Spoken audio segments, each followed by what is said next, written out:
The Rings of Power is a scatterbrained list of ideas the showrunners and writers deemed to be neat and kind of cool. It does not draw its lifeblood from Tolkien's works, but rather from what the showrunners deemed to be an entertaining story. It does not attempt to faithfully adapt its source material. Instead, it attempts to shove aspects of lore into a generic and woefully unimpressive fantasy series. Here follows my analysis of the 4 storylines from the first 2 episodes of the show. Galadriel's story is a nonsensical train wreck. We are given a confused mess for her motivation throughout it. Firstly, we are presented with the idea that she is motivated by the death of her brother Finrod, a woefully underwhelming motivation seeing as he is alive and well in Valinor, where she can go and live with him if she so wishes. Second, we are presented with the idea that she is traumatized by the events of the First Age and that killing Sauron is what she must do to heal that trauma. This comes off as incredibly strange to me because she doesn't really experience the trauma of the First Age, as she stayed in Doriath and refused to partake in the wars against Morgoth. She isn't exactly more of a candidate to be traumatized either than, say, Elrond, given Elrond's tragic early life. And in any case, a trip to Valinor to see her brother would surely go a long way to forgetting her woes and embracing a new life free of hardships.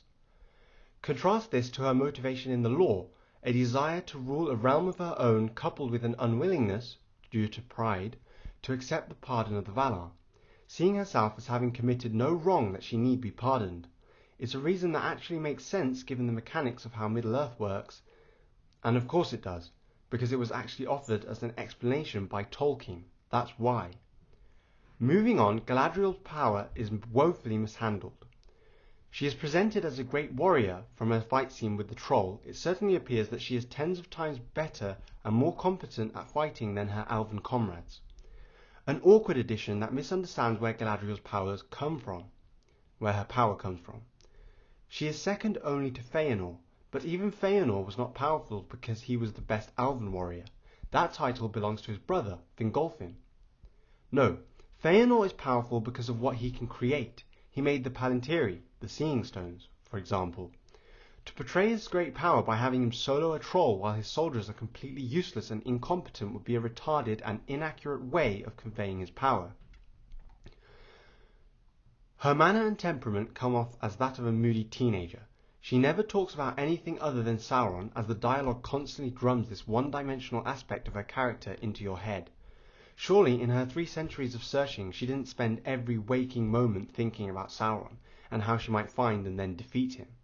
Surely a 2,000-year-old elf can take time to properly plan out her next moves, perhaps spend a few decades convincing any elf she can to join her quest, or recruiting an army of men, or anything other than demanding she and Halbrand immediately go after Sauron.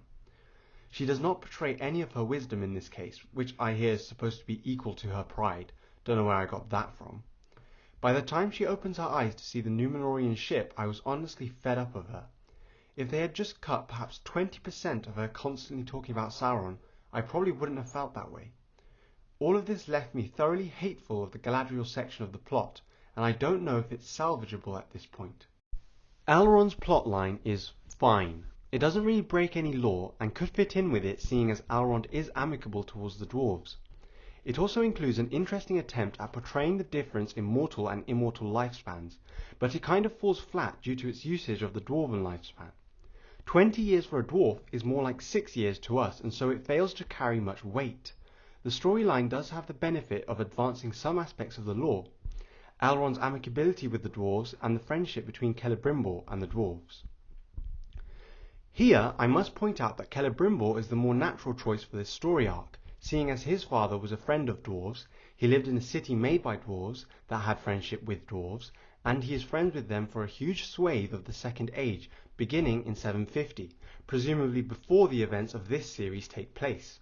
He helped build the doors of Durin with his friend, the dwarf Narvi, and it seems strange that he gains this friendship by accident due to Elrond, whose connection is not lore-based. It is yet another example of the showrunners putting their needs above the text.